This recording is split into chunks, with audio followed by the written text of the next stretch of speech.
চলে এসেছি বন্ধুরা তোমাদের সামনে দ্বিতীয় পার্টের আজ সারাদিনের ভিডিওটা নিয়ে।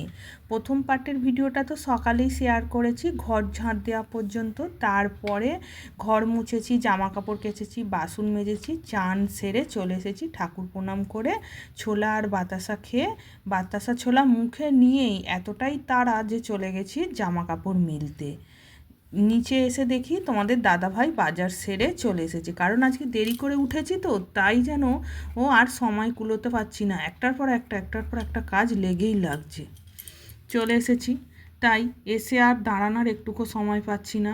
একদম বাজার কি নিয়ে এসছে আগে ব্যাগ থেকে ঢেলে ফেলে দেখছি।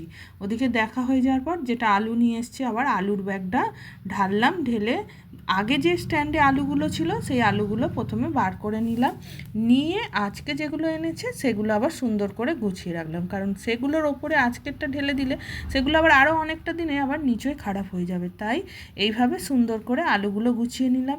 সবজিগুলোও আস্তে আস্তে গুছিয়ে নেবো, নেওয়ার পর ওই দিকে আবার সবজি কাটবো, কারণ এই দিকে গুছিয়ে নিলে এইখানটা ফাঁকাও হয়ে যাবে, আমার রান্না করতে সুবিধা হবে। এখানে রান্না করব, সবজি কাটবো, দাঁড়াবো, বসবো, জায়গাটা তো ছোট, তাই আগে এই কাজটা করে নিচ্ছি।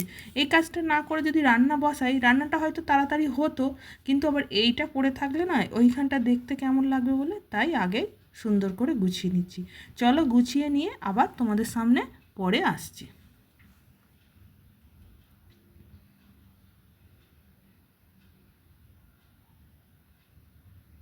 দেখো সুন্দর করে গোছানো হয়ে গেছে, দেখতেই পাচ্ছ।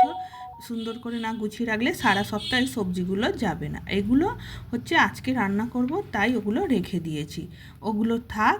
এইবার রান্না করার জায়গায় চলে এসেছি। তার মধ্যে আগে সবজিগুলো কেটে নিয়েছি, কেটে নিয়ে অনেকটাই দেরি হয়ে গেছে, প্রায় 12:30টার মতো বেজে গেছে। তাই ওদিকে ভাত বসিয়ে দিয়েছি আর এদিকে মাংসর তরকারির মশলাটা কষছি। কথা বলতে বলতে মাংসর ঝোলটা হয়ে গেছে। আজকে বেশি কিছু রান্না হয়নি, নিম পাতা ভাজা, আলু দিয়ে আর মাংসর ঝোল। চলো আজকের ভিডিওটা এই পর্যন্ত।